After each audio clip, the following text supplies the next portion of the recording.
Hi guys, good morning. This is Dan. Excuse me. Welcome to Engelgeist. For those of you that are new, welcome. For those of you that are returning, welcome back. And for those of you that support me over on Patreon, thank you so very much for your support. If you're interested in supporting the channel, there's a multitude of ways to do so. Please look at the video description in the pull-down menu below the video on YouTube. It'll show you not only how to reach me for private readings, but how to also support the channel in various different ways. You can always hit the thumbs up symbol. You can subscribe to the channel, which is great support. Questions and comments are always welcome and appreciated, things like that. This is a daily forecast for everyone who tunes in and sees it whenever they see it. It's originally created for March 17th, which would be Wednesday of 2021, but that doesn't necessarily mean that it's only for that date. If you're seeing this 5 years from now and it makes sense to your life, then this reading is for you at that time. If this reading doesn't make sense, that's okay too. It doesn't mean that anything's broken or wrong. It just might mean that you're working on something different at this time than the majority of the people that will tune in to this reading over the course of its lifetime. Does that make sense? I just trust all of that. All right. So let's see what's going on in the cards today. What do they need us to know? What do they want us to know? What are the messages? What are energies can we harness?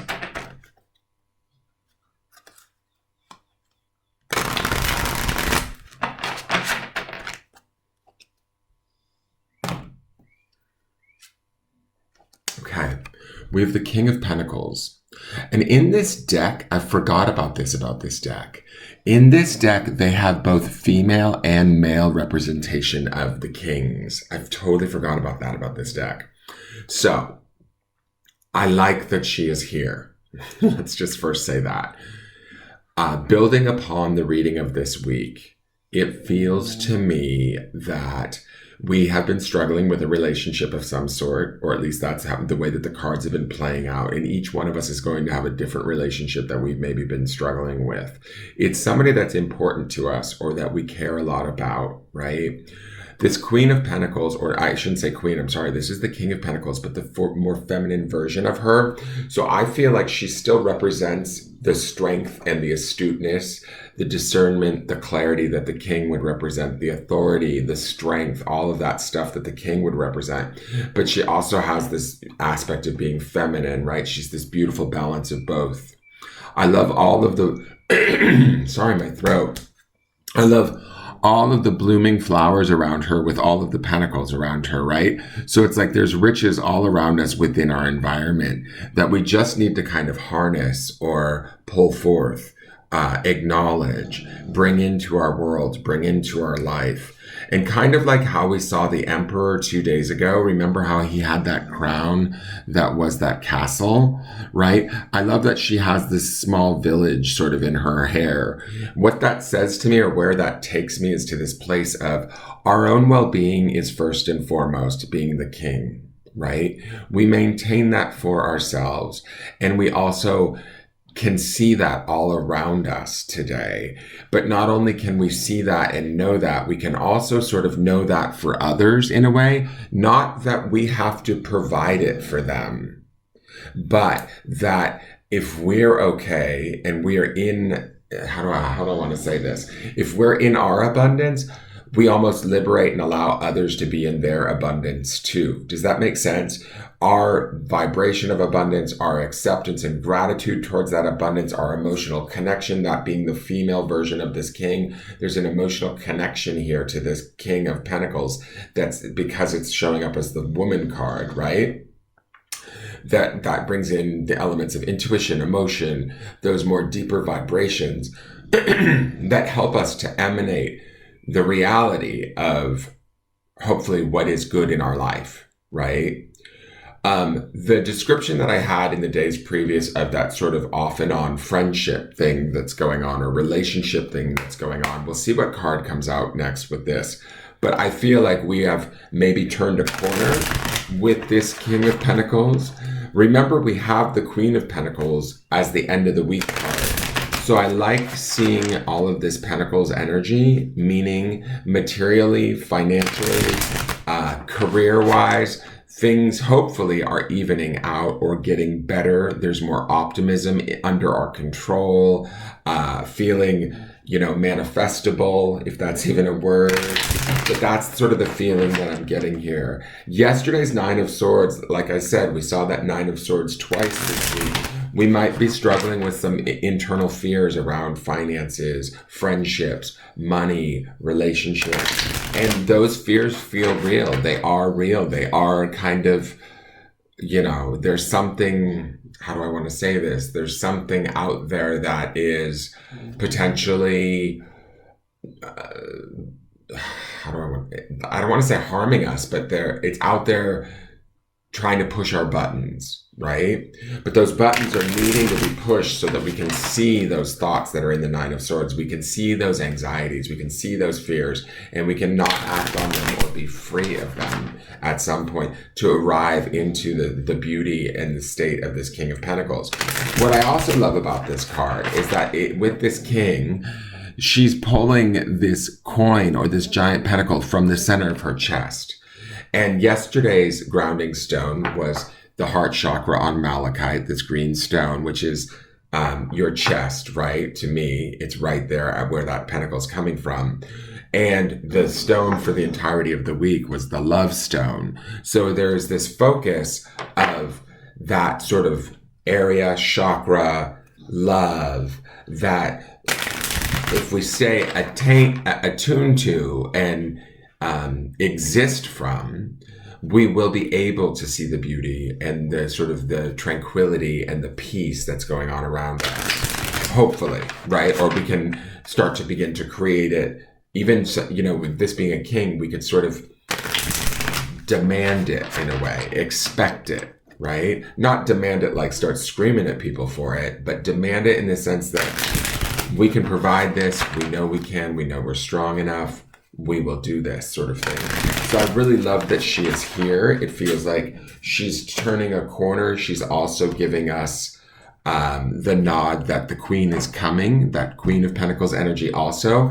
So when I couple these two together, even though we're in the midweek, so what I want to say is, because this is the Wednesday card, we're kind of teetering. Some of us may still have that Nine of Swords from Sunday's reading underneath this. So we might be going in and out of feeling a little bit nervous to feeling stable, to feeling nervous to feeling stable, to seeing the positive to feeling the anxiety. That kind of a feeling. And if you're in that state, that's okay. I feel like she's the predominant ruler here, or she's where we're heading towards. And the reason why I say that is because we have that Queen of Pentacles coming at the week's end. So this Pentacles energy is going to reign supreme in the end.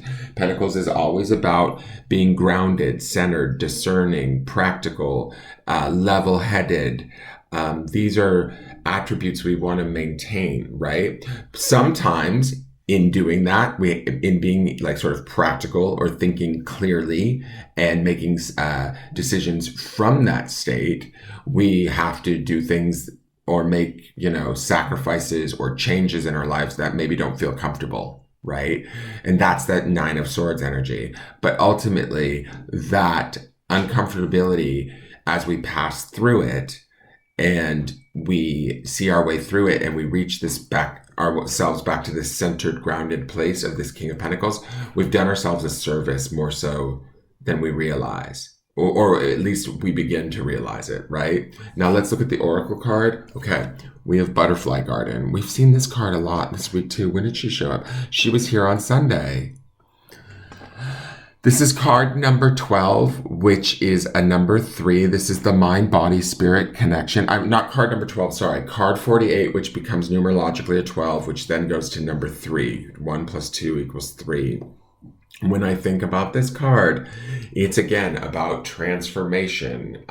We have this giant butterfly on this woman's head. The thing that I love about it is she's looking up lovingly to this butterfly, meaning the dream there is the transformation that might be taking place for us. If there's something that we want that feels more stable to us, more abundant to us, more in line with who we are, what we're more deserving of, we should chase that today. And chase that with the reality of the love from that grounding stone, right? From the belief and the possibility of that. I love that that butterfly sort of sits there and plays with that flower, right? So again, we have a woman that's looking at a beautiful flower. She's seeing the beauty in the things around her. She's understanding that the possibility is there for transformation and for things to change for the better, even if we may have a situation or a person or somebody that isn't in line with us right now. We need to let that person step aside, fall away, whatever, so that we can kind of take care of ourselves first and foremost, because that's really the best thing that we can do for anyone is to take care of ourselves, if that makes sense. So 48, and also oh, that's weird because this is card number 48, and yesterday that card 47, my dear friend, showed up 2 days in a row. So we're just one card away from 48 on card 48. Butterfly Garden is curiosity, discovery, small moments in life. A woman holding a blooming flower in her hand as she gazes towards the sky. Also, too, that gazing toward the sky is like full of hope to me, right? There's that idea of being able to dream. She feels like and that butterfly wants to maybe transform her dreams or her hopes. And this King of Pentacles, to me, especially the feminine version of it, speaks to the idea that there's fertility, there's abundance, there's opportunity here for us to harness if we get out of that Nine of Swords worry and anxiety. On her head sits a butterfly closely examining the purple petals. Enjoying the situation, the woman stands still and quietly soaks in her surroundings. She does not want to disturb the scene. In our daily life, there are so many possible moments that could be precious if we would just take the time to notice them. Be mindful of your surroundings and pay attention. Ask, why is that there? Then make connections. Small observations can lead to great discoveries. And I feel like great discoveries are also included in that King of Pentacles. She's pulling that beautiful giant pentacle out of her chest, right? So she has sort of wealth and abundance from within, if that makes sense. The grounding stone for today, something we should ground in, and like I said, I see it when I see this woman looking up into the sky, is the idea of hope. Hope springs eternal, guys. When we have hope in our heart, we have belief in ourselves, anything is possible. And I really do believe that these cards speak to the idea that hopefully we're turning a corner. I do want to go back one step and say, though, underneath this, because it's only Wednesday, so technically this would be the actual midweek, that Nine of Swords still could be indicated somewhere underneath these cards. So if some of you are maybe struggling, worrying, and a little bit of fear here and there, this reading is here to tell you you can shift out of that. You can maintain hope, ground in that hope, ground in that idea of transformation, ground in that idea of change, be kind of sort of your own purveyor or creator of said change in your life in whatever area you need it to become abundant. It's here for you. That's the feeling that I'm getting. That is your reading for the day. I hope it makes sense. No pun intended, with the grounding stone being hope. But no pun intended on that. Please take this reading and enjoy it. Have a beautiful day. And I look forward to seeing you guys tomorrow to see what transpires in the next set of cards. And thank you so much for tuning in. Please hit the thumbs up button, hit subscribe, and follow all of my socials. And again, thank you all for tuning in, and have a wonderful day. Take care. Bye-bye.